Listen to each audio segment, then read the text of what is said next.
So just a little clip on just some stuff that I was sort of going over. You could be in a southpaw stance, right? The elbows, have the elbows come up and in, and then sort of rotate and come over and into a rolling elbow. Then that can come out into, and it can either roll into a punch or it can roll into more of a forearm type strike. And then quite easily you could have this one hammer out or punch, roll, punch out. You know, just playing with sort of different composites of techniques. When I did American Kempo, that teaches you to sort of do a movement into another movement into another movement, and I suppose I'm borrowing that principle. I've done that sort of with a lot of things. Like, I always try to break movements down and apply the principles to my own, techniques or whatever. I mean, that's how new styles are created. The practitioners always analysed what they were doing, and they've built upon, or again, classic Bruce Lee type thing, they've taken what they've liked and they've discarded or put it on the shelf what hasn't really worked for them. So anyway, in saying that, what I'm doing, I'll come on the side or on an angle so you can sort of see, but I'm pressing with the elbow in. I'm in a sort of a bladed type stance, I'm in orthodox at the minute. You can do it in southpaw, depending on how you fight. In this style, there's a lot of movement from southpaw to orthodox to southpaw type thing. It's that classic Jeet Kune Do sort of way. Sometimes I have the strong, what I consider my right arm, so I would be orthodox, I guess, generally, but I can do southpaw. You could have the right arm as the power, doing those power push-pull strikes, and vice versa. You could do it on the in a orthodox as well type stance. Just depends. So here I'm just practicing pressing that shoulder and elbow forward, and you can even do the forearms. So you press the shoulder forward and in. We're sort of going in on a spear point. So you're bringing it in, right? Covering the body here. Bring that one in, right? Now you can punch out of that. Punch out of that. Same thing. You could knife hand, quite easy.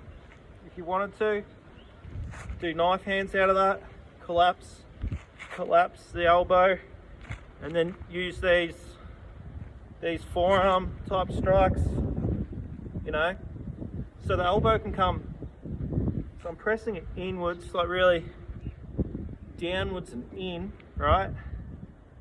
But it can also come straight on an angle across the body here. It's different. That's jutting out and in. That's coming across the body. Very similar. And again, sort of this, it's almost like the immovable. I haven't done a lot of Wing Chun, but I kind of get I can see what they do, and I can understand. Again, I'm good at mimicking movements of things that I have done, styles I have done, and some that I haven't. So In saying that, I haven't done much Wing Chun. I did about 6 months, I think. And what I've seen, I think it's a great style. Anyway, so have the elbow come in, you can have it come across, you can have it come on an angle, you can have it come, so just from this central point, you can just rotate it here, around, right? You could even have it come up higher and around. You can have it come straight up, that way. And you can even have it come in and to out and out to in. So from just this complex, we can come in, we can come across, we can come diagonal, we can come straight up, we can roll it, we can roll it even higher, right? Here, come out and come in, and you can even come over the top as well, quite obviously. Same on the left, so we're coming in. Now we've sort of got this, you can go, could be garden high, just an idea. So you can be garden high here, right? Coming in, you can come across, and you can have it in the fist, the Roo Fist, or you could have the hand open, depending. Probably Roo Fist is pretty good. It's very tight. Come across on the angle, roll it, like roll it in, roll it high and down, come upwards, come out, and come in. But even coming out and just coming in, you can just come in there. Another little thing you could do, right?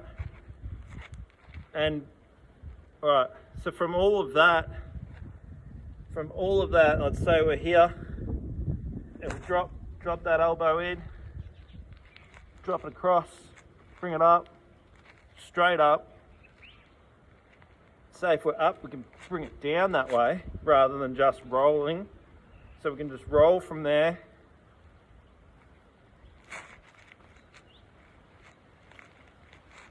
Have all this really tight stuff going on. You could even turn the body there, turn it. So yeah, you can press in, but even easier than that press, which is a different energy expressed or power expressed, because that's a pressing, a prying sort of movement. So if I had something here, like if I blocked an arm, or I grabbed onto me here and I press that in, could quite easily do that. Just in doing that though, to feel that coming, because I might not be able to get my arm under there. There could be arms here, so I might have to come over, in and down that way. You know, that push-pull stuff going on. These movements are just in, like across, angular, up, here, rolling that, and that's a roll as well. But I can, if I've got no arms or anything like grabbing me here, but even if I did, that's a nasty break, and then that's already there to grab on or whatever. But the main thing I wanted to show from these initial elbows is what can come from that,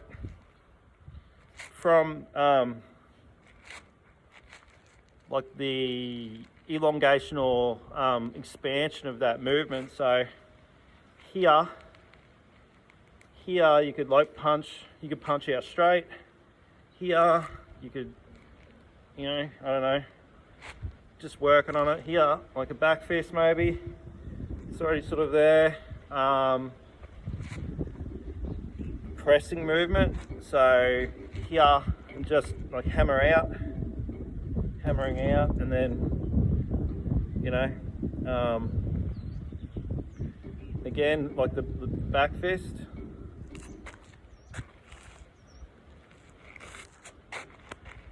Here, like a back fist can come, and again it can like push, like have that prying sort of power.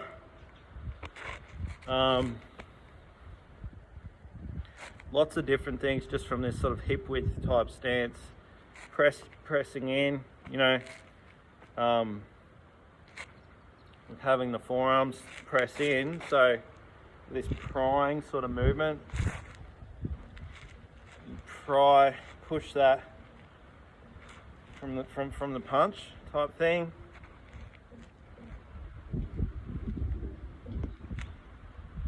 Have like a tightness, because it's like all your lats type thing. You'll really feel it if you get doing this stuff, that this push-pull sort of, like the isometric type contraction stuff, it's gonna really build that sort of like that power of that tension. And if you incorporate kettlebells and different things, building up strength, push-ups, all that stuff, then yeah, it just adds to that martial power, that natural physical physics martial power. I'm not talking chi, I'm not talking energy. If I say energy, I mean the expression of force. Yeah, you know, I don't know. Chi's a concept, but you know, I don't think you can blast shit away with it, or a regular person can't. Maybe you can in the deep occult circles, I don't know. Anyway, you end up getting into demonic shit there, and you gotta watch out with that sort of stuff. What spirit's behind your martial arts, really, you know? But anyway, there's only one spirit I do this for, and it's the one above, so the Lord God. Anyway, so for this, didn't mean to make it religious or spiritual, but anyway, I can edit that out.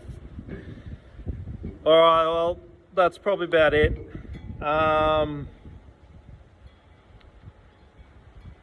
Yeah, I mean, the main thing was this, just, it can be hip width, or it can be a bladed type stance with like pushing those movements.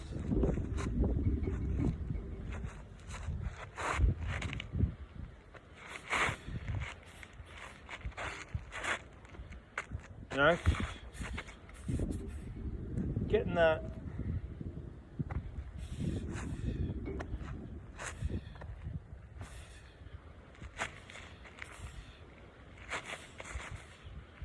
Budgie Tran teaches you this gives you this explosive power like nothing else. I mean, Yang Mian, Kung Fu, the spring elbow, is the only other thing that I've seen by a guy called Chris Radnedge, and he's on YouTube as well. His stuff's awesome. He's been teaching it for a long time. He's in Australia. There's that spring elbow sort of stuff. That's the only thing that I've seen sort of equivalent to the Budgie Tran. Explosive power. But the way the Yang Mian guys do it, I don't know if I'm saying that right, but it's like they got water water in their body, and when they do it, it's like it's crashing because they're so loose in their body. Beautiful style. They have this thing called calligraphy elbow. I don't know it, so I'm not going to do it. But what I've seen, it looks like insane. I don't mean that in a bad way. I mean, it just looks like it'd be really hard to defend against. But yeah, Chris Radnedge, guy in Australia, another shout out. And I don't know if I'm pronouncing his name right. He offers courses in martial arts too, Tai Chi and Xing Yi. I haven't trained with him before, I've just seen his stuff. He's a real legit Chinese Kung Fu master. My stuff's more new age, not new age, but more modernized combat. The Baji Chuan is old school. It's the classic Baji Chuan, Han style, Han or Muslim style. There's a lot of different styles of Baji Chuan. But yeah, anyway, so just shout out to him. In that way, credit where credit's due, because he definitely knows his shit. He's like a physiotherapist, and like he does a lot of rehab type stuff, prehab, and he just really knows his stuff. So yeah, if anyone's interested in like doing the full-on Tai Chi, Xing Yi courses and stuff, he actually like he has courses that you can buy. I'm just saying that because I've just had a bit of comments back and forth with him here and there, and I can just tell a good master, and he's in Australia. So if anyone's in Australia and they're interested in like training that sort of stuff, all power to you. And like I said, just a shout out to him. So yeah. Anyway, so cool. Enjoy training, and hopefully there's people out there doing the Roo Fist or Roo Chuan, also known like the martial art aspect of it, the more Baji Chuan inspired Bagua Zhang and Xing Yi inspired Daishu Chuan, which I'm also developing. I'm also developing like little offshoots of like, it's really just circle walking, like Bagua Zhang circular walking, but in the Roo Fist style. And it's just a bit of Xing Yi, like Xing Yi, which is in Baji Chuan anyway, but only little bits of Xing Yi. Like the full style of Xing Yi, like, is not in Baji Chuan. Bagua Zhang and Baji Chuan really go well together as well.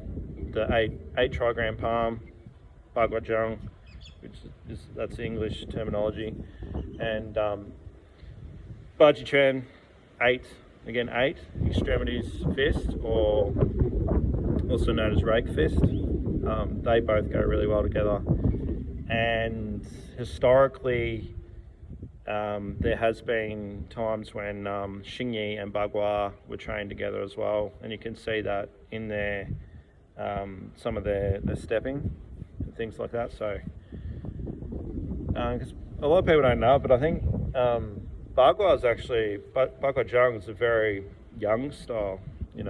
Baji's been around, like, I've heard 500 to 1,000 years, but because it was the bodyguards, known as the bodyguard style, and to protect the Qing dynasty, or the emperor. So, and it's basically your body's battering ram is the way that it works. So anyway, a little bit of training and a little bit of discourse, narration and demonstration, which I sometimes do, sometimes I just train. But anyway, so give me a thumbs up, comment if you want. I'm contemplating on the community side of things. I haven't done that yet, and but then yeah, there's more keeping track of that and sort of keeping track, you know, because, you know, people work and stuff like that. This is like a sideline, like it's my passion, but it's like a sideline project as well. Like it's the training I do whenever I can, but you know, we have to live. So, but anyway, good on you guys. Keep training. You know, I'm getting good ideas and good feedback from other people coming in, and yeah, I'm in Victoria. I'm always looking for people to train with that are keen and that really want to you know, either help or just train, because like, you know, throwing hands, etc. That's all I need coming at me, and I can demonstrate how this works. So yeah, all right, too easy. See ya.